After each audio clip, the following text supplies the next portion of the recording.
Hello, welcoming everyone to the second session of the day. In this session, we are going to talk about the contingent compliance to PRMS guidelines. Mr. Shakir Ahmed Chaudhary is presently working as Chief Geologist in India or in Oil India Limited. Since his joining Oil India Limited in 2006, he has worked extensively in Oil India Limited's operational areas in Northeast India. We welcome you, sir.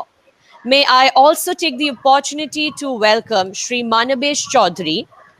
He is going to present on the topic evaluation, classification, reporting, and auditing D31 field.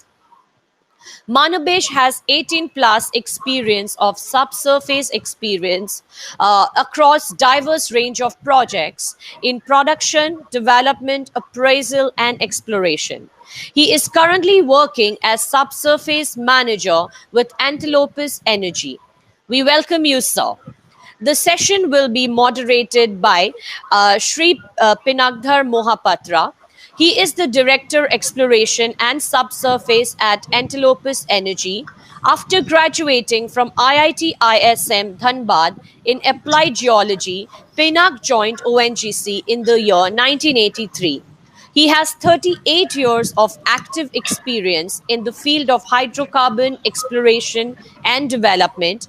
He has also contributed to a diverse geological setting in all sedimentary basins of India and several basins outside India. We welcome you, sir. Sir, may I now request you to commence the session and take forward with the slide. So many thanks, Chandrima.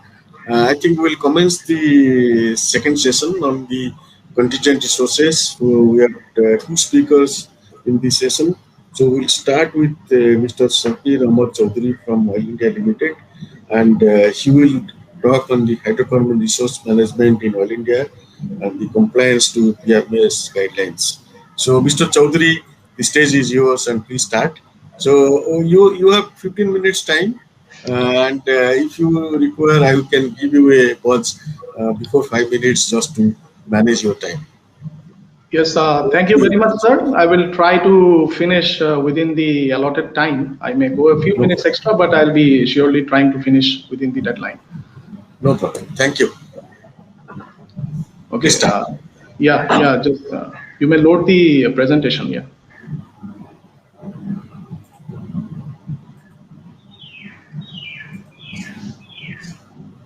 Yeah, we can see this slide. Yes. So thank you once again, sir, for giving me the opportunity to speak in today's workshop. Esteemed participants from different organizations, fellow co-speakers, DGH officials, ladies and gentlemen, good afternoon to all. The topic of my presentation is hydrocarbon resource management in Oil India Limited, compliance to PRMS guidelines. And the next slide, please. And the presentation coverage. Yeah, the presentation coverage. I will be talking briefly on the status update of PRMS adoption in Oil India, followed by the alignment of our exploration, appraisal, and development campaigns. And then I will have a few slides on oil estimates, how oil estimates its oil and gas reserves. And then I will talk very briefly on the important topic of reserves upgradation. And finally, I will end my presentation with some concluding remarks. So, adoption of PRMS in oil. In 2005, Oil India estimated its reserves following the industry standard guidelines promulgated in the 2000 and 2001 guidelines.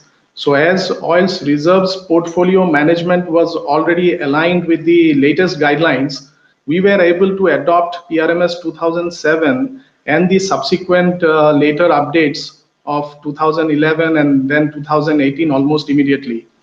The degree and correctness of our reserves estimation processes while following the PRMS is validated by the number of successful reserves audits that have been carried on our operational areas in the recent years. Next, please. Yeah. So oil's estimated reserves have been consistently noted by the auditors to be robust and in accordance to the SP PRMS guidelines. During our last two audits, you can see that our reserves have been validated 100%, and even some to PRMS guidelines. How we have aligned our activities to PRMS, that I will be speaking upon. So before highlighting how our activities are aligned with PRMS, I would like to quickly cover some fundamental aspects of PRMS. I know this has been covered, but it is always better to run through the very basics in order to get a good grasp of the presentation. So PRMS is a project-based system.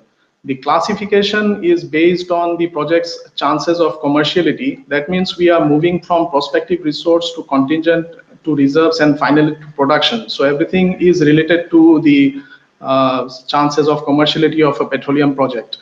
And then categorization of the recoverable volumes based on their uncertainties is categorized into low, best, and high estimates. Here, the evaluators use their forecast of future conditions while booking reserves under different categories. And PRMS is a wonderful concept that gives more granularity to project management. So what is project granularity? I have resources. So reserves are everything related to the marketable or the saleable component. So everything that is saleable is linked to reserves. Next, please.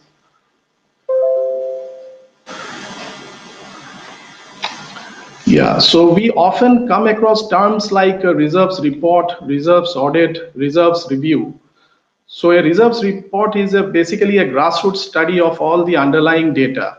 So it is generated for all by all companies at the end of their assessment years for all reservoir structures and fields. In case of Oil India, we generate our reserves report at the end of each financial year.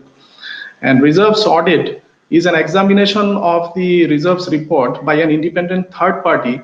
And the main purpose of the reserves audit is to express an opinion on the reasonableness of reserves reporting. And the reserves review is actually an analysis of the process and procedures underlying a reserves report. Next, please.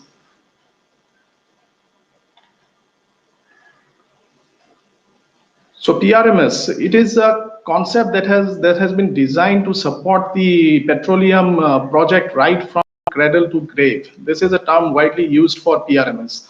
So PRMS actually captures the different stages of a petroleum project, right from prospect generation to discovery, followed by various stages of appraisal and development till the abandonment of the project. The project maturity from exploration to production is then subdivided into subclasses that is linked to an increasing chances of commerciality. The project maturity subclasses.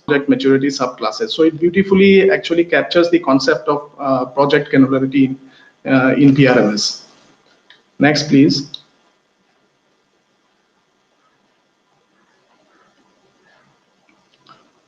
So at the base of the project submaturity classes is the prospective resource play and lead phase. So here the initial part of a petroleum project is the play and lead phase, which involves identification of structural, stratigraphic, combined or any kind of subtle features, followed by firming up of drillable targets for exploration of potential hydrocarbon accumulations. So this is the initial stumbling block of a petroleum project, the play and the lead phase.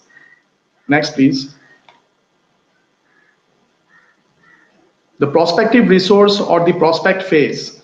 So here the prospect is identified for drilling, and then an undiscovered resource in place, which is called the prospective resource, is estimated for low, best, and high cases.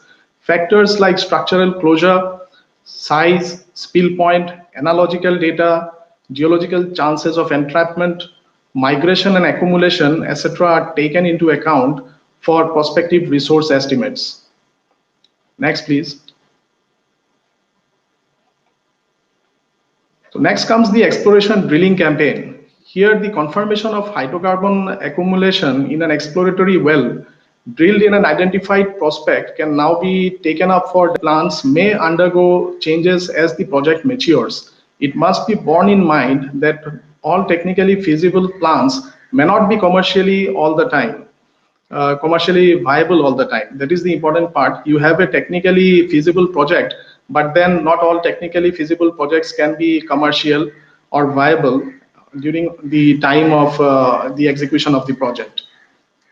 Next, please. The appraisal drilling phase. The delineation of reservoir limits through appraisal programs is vital for FDP generation. The additional information from such appraisal campaigns helps in arriving at resource estimates more confidently that can be developed over the life of the field.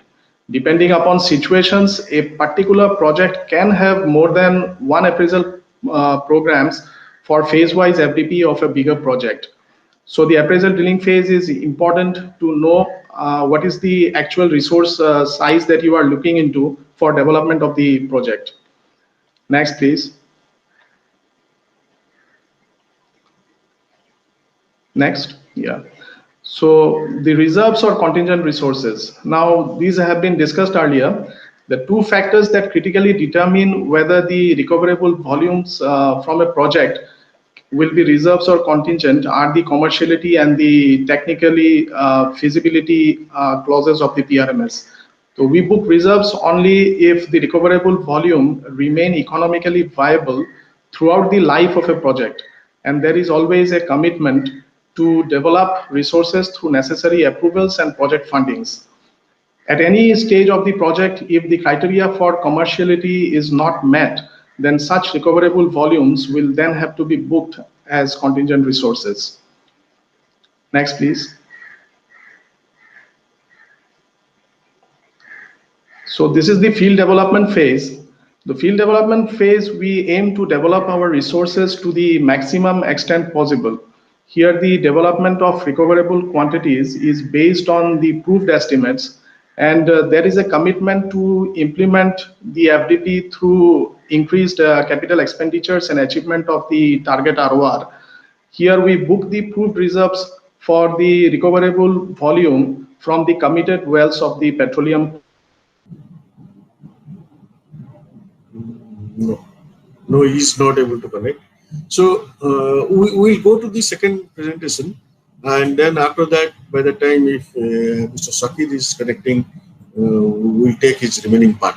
Sure. So the next presentation is by Mr. Manavesh Chowdhury on the contingent resource estimation in D31 field. So I think Manavesh, please start your presentation.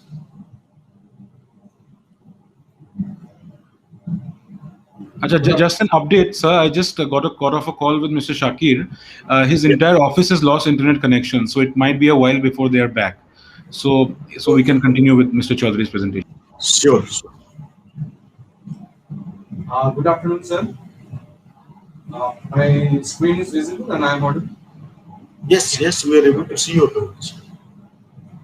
First of all, thank you, DGH, as well as Antidopus management team to give me the platform to present our work, that is evaluation, classification, reporting and auditing of one of our field as a contingent resources. So I am starting the presentation. So D31 cluster that has been awarded in DSF2 in our energy. It is located in the prolific Mumbai offshore basin, where the water depth is approximately 90 meters. There are 5 discoveries in this cluster, which is covering 250 square kilometers. The fields are D31, D192A, D12, BA67 and 70. Now I will be speaking on the D31 field, and I'll first the D31 field. There are 2 wells has been drilled. D31-1, the well test from the lower basin reservoir, it produced 960 barrels of oil and 13,000 meter cube of gas produced. We have completed all the technical work, and I will go in details in all the aspects. And we have discovered D31 field needs to be appraised with an appraisal grading, and that's why we have put this one as a contingent resource in our resource book. The data availability in the D31 field is covered with the 3D seismic data, and we have also bought from DGA, NDR, DGA, the broadband data, which is good quality. We have all the logs, formation evaluation reports, and the reservoir studies report. So before going, this is in the left-hand side. Down below, you can see the log characteristics and the saturations, and which has been tested June in the lower basin in the D31 field. Now coming to our subsurface workflow, what we do first, we got the data integration part where we do all the quality control, seismic data, log data, well logs. Then we try to build a regional understanding of the field with additional data, publications, and then we go for the page-on correlation, reservoir characterization. In seismic interpretation, it is mostly started with the verti and horizon and fault interpretation, then depth conversion from mapping and time as well as depth maps. In petrophysical animation, normal log conditioning and interpretation to generate the petrophysical parameters and reservoir properties. For geological interpretation, we both do the probabilistic as previously the esteemed speaker had spoken.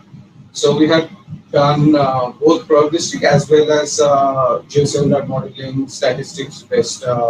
So here we will show you the D31. We have done the geocellular modeling because we have done the integrated reservoir modeling, and this static model directly goes to the reservoir engineering and simulation, where we have setting the simulation model, PVT, WellPump, then history match. We made the development cases and production forecast and estimate the recoverable volumes. The next slide, I'll just give you the brief on the stratigraphy of the D31 field, which is, as I mentioned, it was in the Bombay offshore, which is a tertiary basin with a mixed carbonate and plastic depositional system. In D31, the reservoirs are deposited in, it's a carbonate reservoir, and it is deposited in the Eocene and lower Oligocene, which is basically the lower basin and the Mukta reservoir. And in this field area, several analogs are producing from this basin. So you can see that B192, Hira basin, Nilam, Hira, Mukta, all these fields are producing from the basin and the Mukta reservoir. So regional understanding, analog field study also help to make our defining the what will. My screen is visible. The seismic interpretation part. Yes. So in the upper part, you can show the seismic section of the D31 field passing to the D31-1 well. There are two wells. One is drilled. One is D31-1 and one is D31-2, which is in the northern part. So these two seismic sections is showing all the interpretations, which is starting from the near basement, lower basin, Mukta, and the L4. So all this interpretation, seismic interpretation has been done. You can see that they are producing D31, which is showing here, and the D31-2 in the northern part of the field. In the petrophysical interpretation, all the petrophysical data has been loaded on parameters for like a shell volume, porosity, and the water saturation to identify the cutoffs. And then this is the final interpretation of the logs, where you can see this is the resistivity, this is here the density neutron as well as the sonic, this is the porosity track, and this is the saturation, and which is very well corroborated with the testing information. And you can see that this is produced 1200 barrels of liquid with the 940 barrels of oil. Now coming to the reservoir modeling approach. So we have done a static geocellular model and the dynamic simulation model. So in the static geocellular model, we start with the structural framework, which basically is starting the geometry of the reservoir and top and the inter-reservoir mapping, fault interpretation. Then it goes to the reservoir position and the zonation part. And Third is basically making the grid design and define the grid cell. It will be a 50 by 50 or the grid cells has been designed here. Then we make the phases model and incorporate the log typing because we don't have the code information, so we necessarily log typing and the published data. And we have gone through the pixel-based model because we have a very less number of wells, and then also incorporate all the seismic interpretation as well as geological understanding to the phases modeling process. And the fifth stage is basically making the petrophysical property modeling, where we can do the porosity, permeability, and we make the data analysis and ultimately find out the petrophysical properties in the model. And this model we directly put it into the dynamic simulator. And as we now the software capabilities are done, so we don't have to also done the upscaling for this model. So just giving you a snapshot of all this from the D31 feed. So you can see the structural framework where you can see all the faults and also the different layers and zonations. So in the second, as I mentioned, the log upscaling, where directly from the logs to the grid scale, this has been upscaled. This is the phases model which showing the different variograms, variogram maps, and statistical analysis. Porosity model, same. We have incorporated all the informations, and also you can see the porosity distribution in the variograms. And variogram models has been generated to make a 3D porosity model.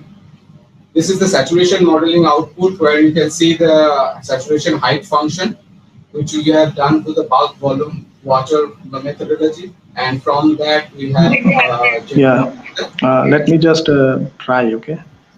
Yeah. And ultimately this is generated the volumetrics, and you can see that this is the HPCB map of the lower basin part. Now when we are done all the analysis, we have ultimately this is the HPCB map which generates the volumetric map. So you can see that the map, so this part, whether the fault is sealing, is not, we don't have the information. And then there is another fault, east-west fault, which is going into the P10 area, where northern part is basically the D31-2. So the P90, our confidence, the uncertainties is P90 is very less because we have already D31 is producing. This will have a overall a good chance of success because we have Mukta and Basin is producing in the nearby areas, as well as lower basin is produced from the D31 one well. And so this is the how the structurally look like if you put in section. So on that understanding, we have basically made the P90, P50, and P10 and P10 area. And we have also understood to prove the hydrocarbon in the presence in the eastern side, a fault requires to be drilling on the appraisal wells. And so the full field development is contingent on the presence on the eastern side of the fault, and that requires an appraisal. So that's why this is a contingency for the full field development, and it gives the direction we should put this one as per the PRMS to put it into the contingent resource.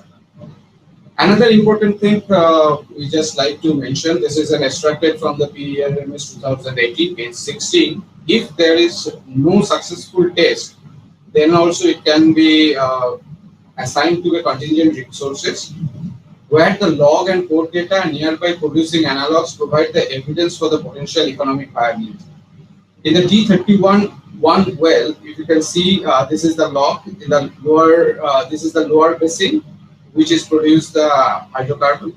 But in the middle basin and in the Mukta, there is a good hydrocarbon shows are there. There were tests has been also carried out previous operator. There are traces of hydrocarbon is observed. So on that aspect, we have also booked the Middle Basin and Mukta in the contingent resource category as per the PRMS 2018 guidelines. Now coming to the dynamic simulation modeling approach. So all the static model has been incorporated into the Eclipse we have done in Petrel system.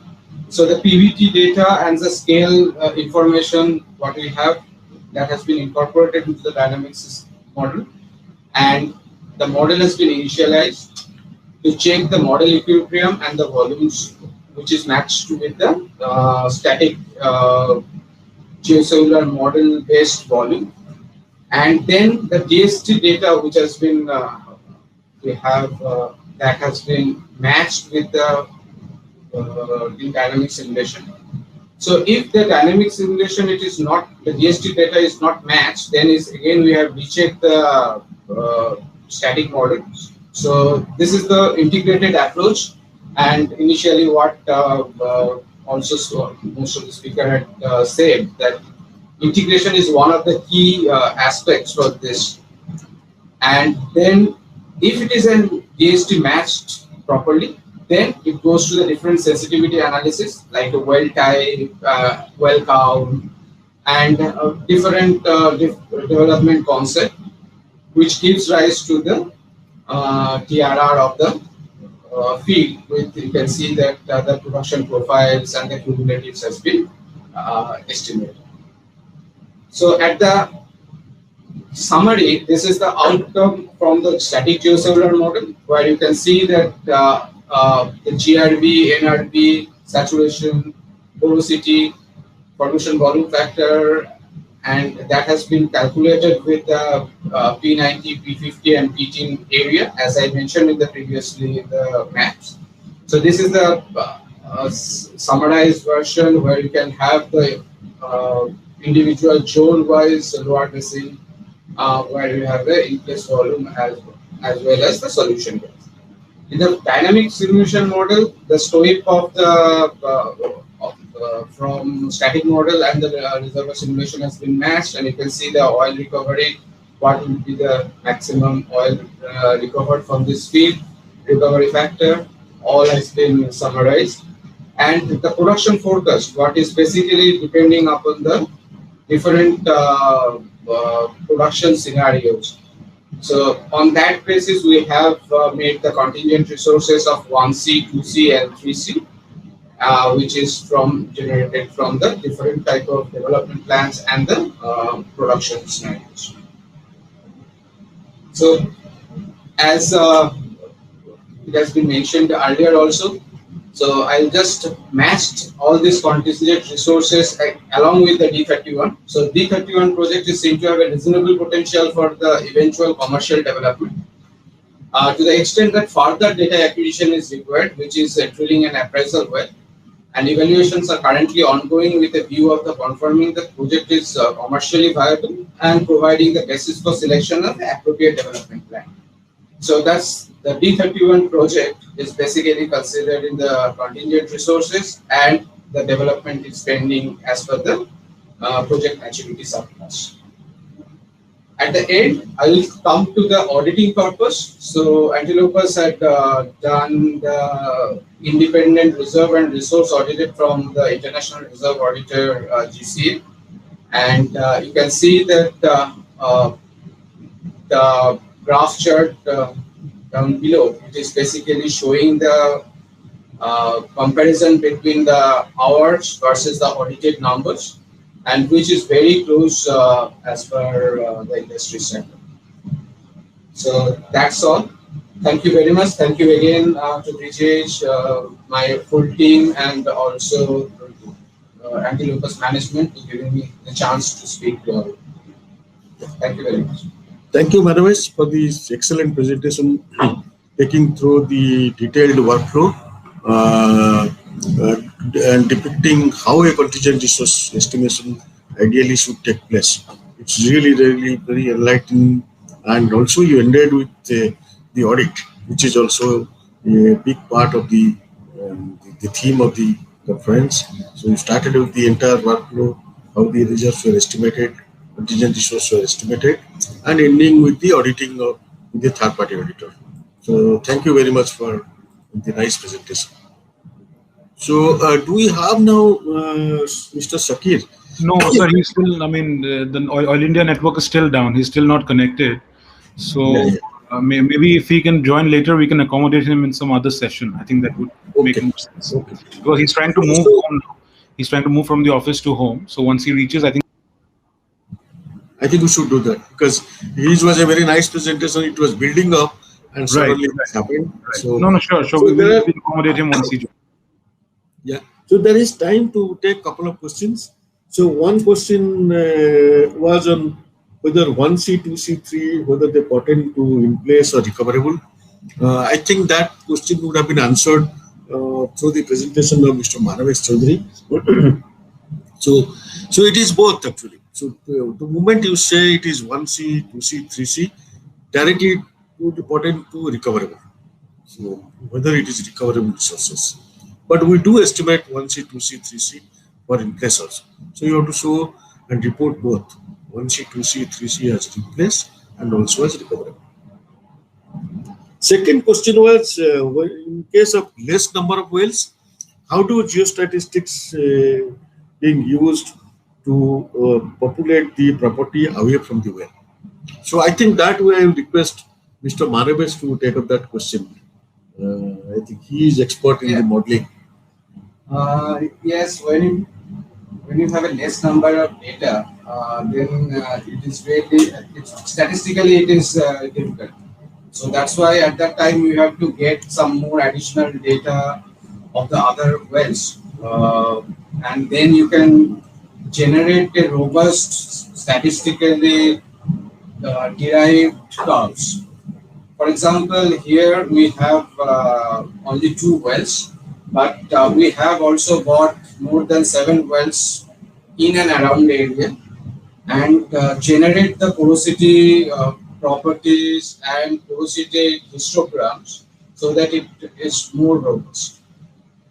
I'll say in that way we should improve the confidence of the data quality.